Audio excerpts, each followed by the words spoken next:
program directors, Mr. President, Comrade Cyril Ramaphosa, the Gordhan family, Mamvani, Anisha, Priyesha, and the rest of the family, government officials, and the leadership of government in general, the judiciary, and diplomatic corps, fellow mourners. Let me begin by thanking Comrade Vani for allowing me to pay final tribute to Comrade PG.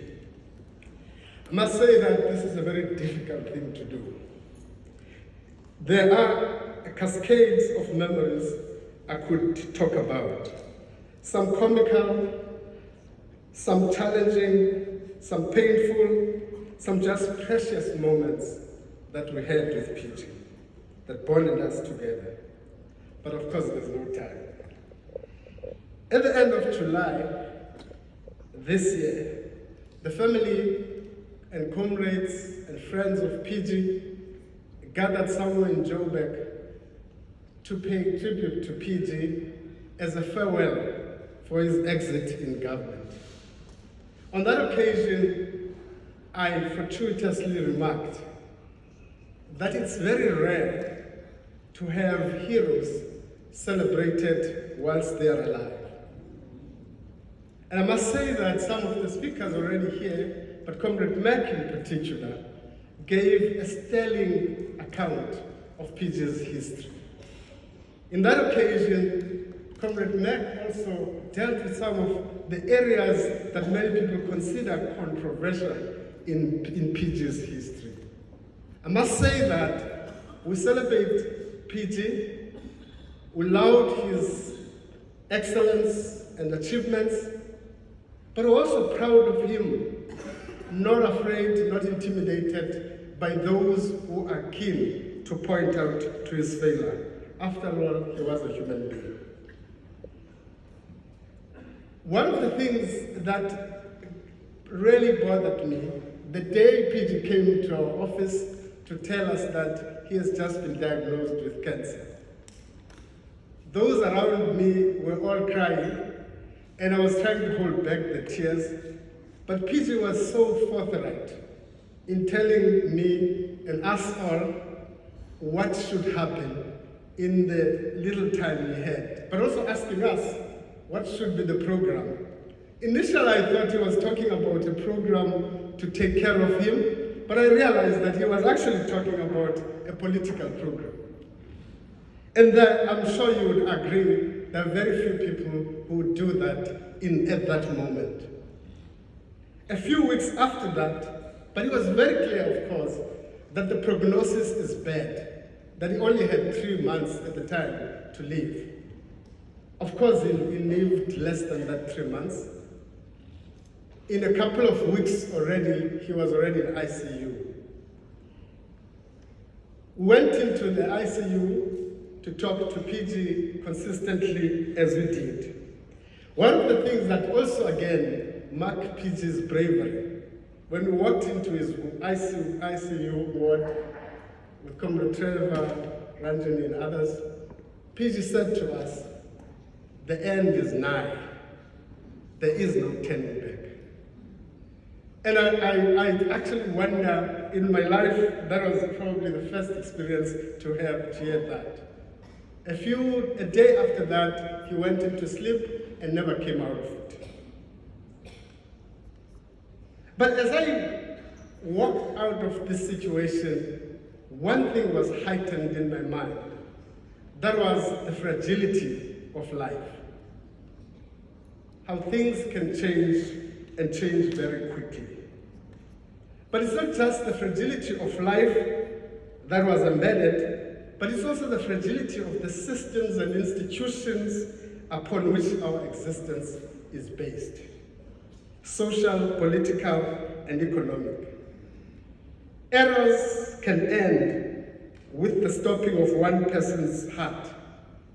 Single events can trigger collapse of nations and political systems. Simple mishaps and mistakes could actually end the careers of politicians. And events can also end political systems, and political parties will be out in power just by making one mistake. That's the fragility of the time in which we are.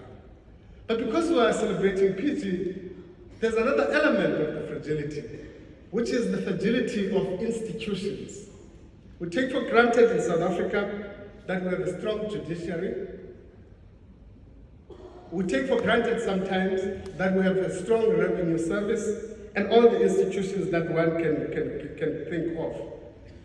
But we also know that all these institutions could disappear in a week if we don't take the right decisions, both as citizens, as leadership in this country.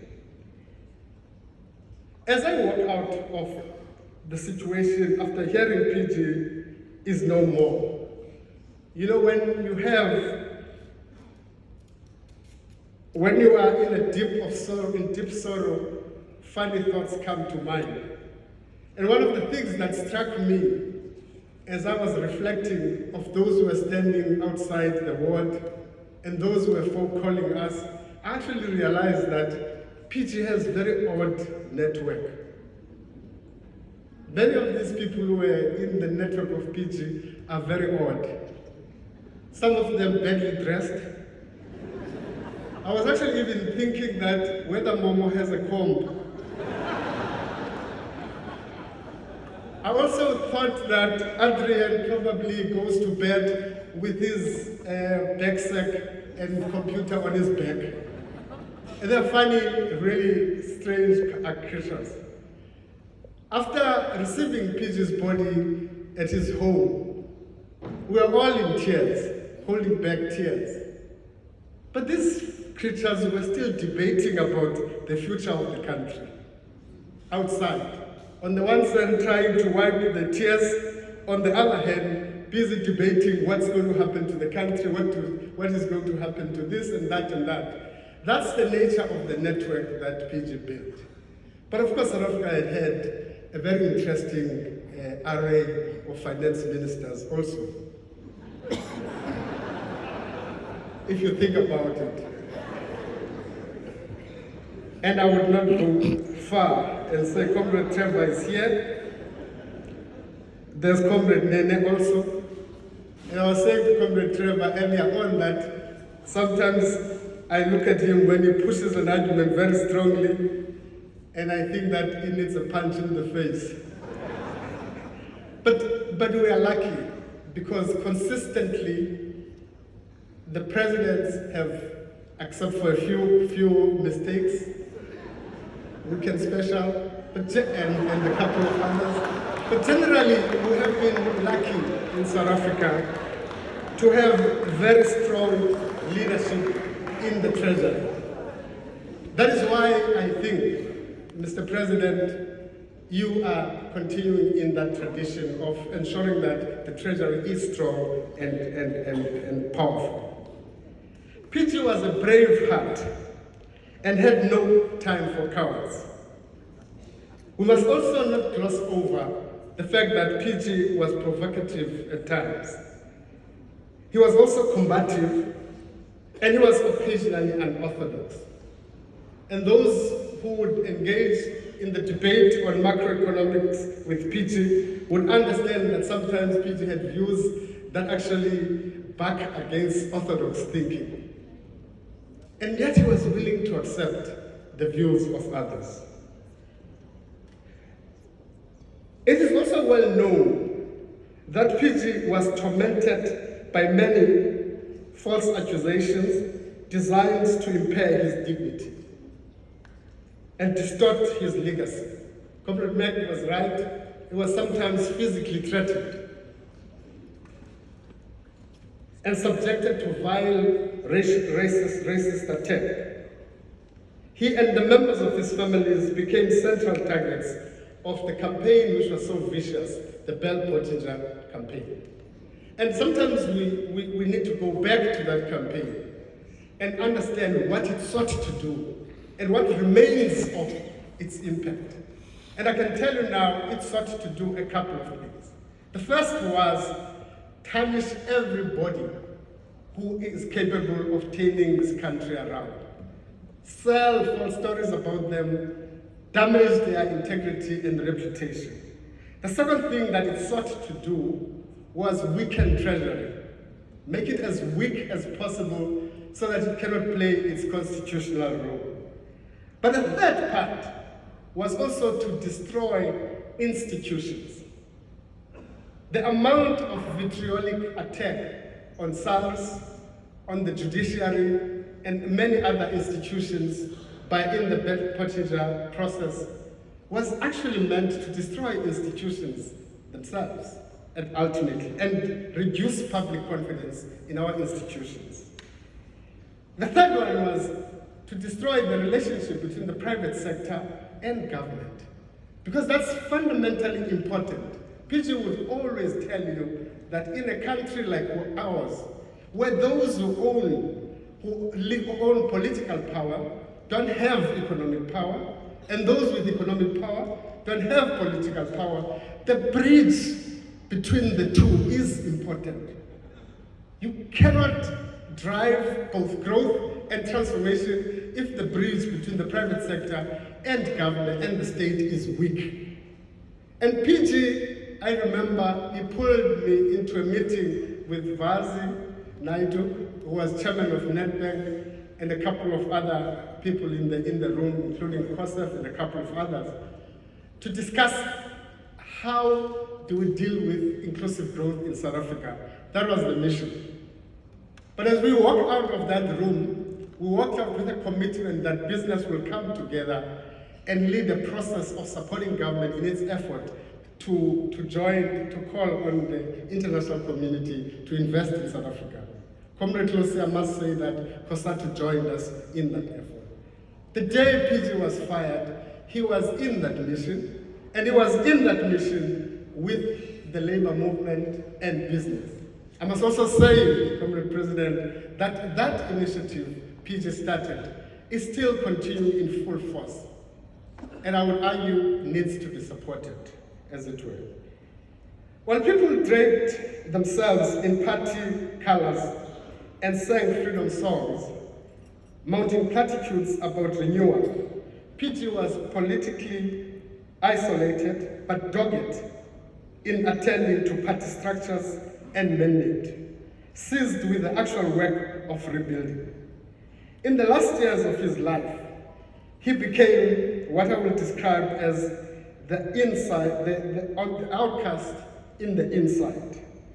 Not only in principles and in actions, but he was amongst those few in the movement who still believed firmly in the non-racial tradition of the movement, in the face of what I call a growing narrow Africanist populism within our ranks. And I would argue that if there's anything and fight to take forward as the African National Congress, it is to realize that the version of the ANC's African nationalism was a broad African nationalism. It was based on broader principles of inclusivity.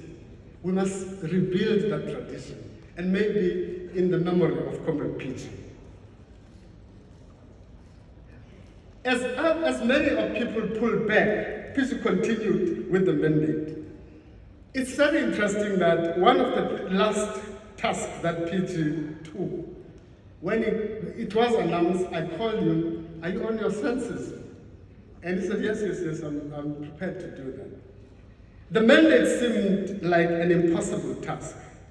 Trying to get monopolies in the state and in business to demonopolize themselves. It is almost like asking a lion to take off its teeth. Attempts to reform South Africa's state-owned companies, even before the advent of state capture, were a litany of mishaps and setbacks, so it was not new. Everybody before PG, even before state capture, tried and have been failing.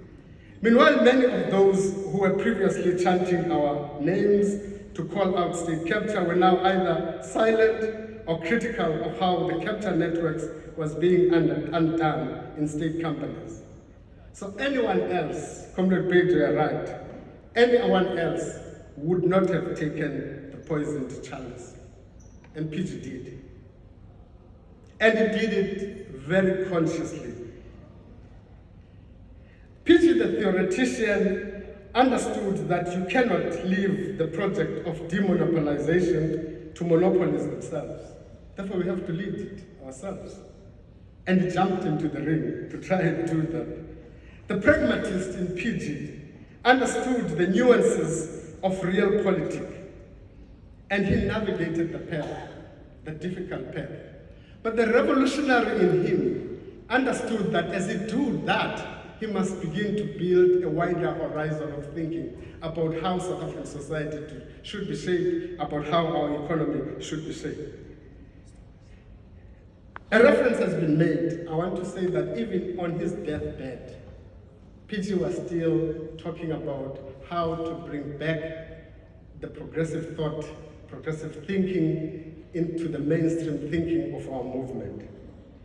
The speech quoted in the 130th anniversary of the Natal Indian Congress, I would quote a different part, and I quote, PG says, "We need a national reset," and indeed he said, but he further said, "Let us open a new chapter on united, progressive, mass mobilization and campaigning which builds national unity, social cohesion, and a new optimism and determination to build a better South Africa." That's what PG said. And if you think about it, that is so fundamental as a vision to help provide greater legitimacy and stronger social base for the government of national unity. It could also help animate our national agenda. The danger, of course, is that if you talk reset and renewal on one side, and you talk old politics and old political concepts on the other, you are unlikely to achieve reset. The country is crying loud for new ideas, new principles, new things about how to deal with some of the problems that we have not been able to deal with. We need new thinking. And that new thinking would require that we place our youth central to reimagining the kind of South Africa we want. I end by saying, while Speedy was unconscious, Anisha and Priyesha were playing him recordings of the visuals held for him in Durban and Johannesburg. It struck me when they played our national anthem, and PG was motionless, but when they played the national anthem, PG moved. That tells you about his deep and abiding love for this country. It is great to sing the national anthem at sports events and on national days. I think it is only a true patriot that will respond to it as his life is fleeting away, and PG did. To the family, you are what physically and emotionally is left of PG. And probably most of the people that are here, and particularly those bunch of misfits that surrounded PG, they will continue to cling around you. So you won't get tired of us. Vani, you won't get tired of us. We'll continue that trail into that house, those phone calls, just to ensure that we maintain the contact with PG. PG, you were an extraordinary human being. I'm deeply grateful I got to share a part of life's journey with you. This occasion, by the way, it's meant to be the official goodbye. But it cannot be. It is not. There is no nation that can bid farewell to its own history. I thank you.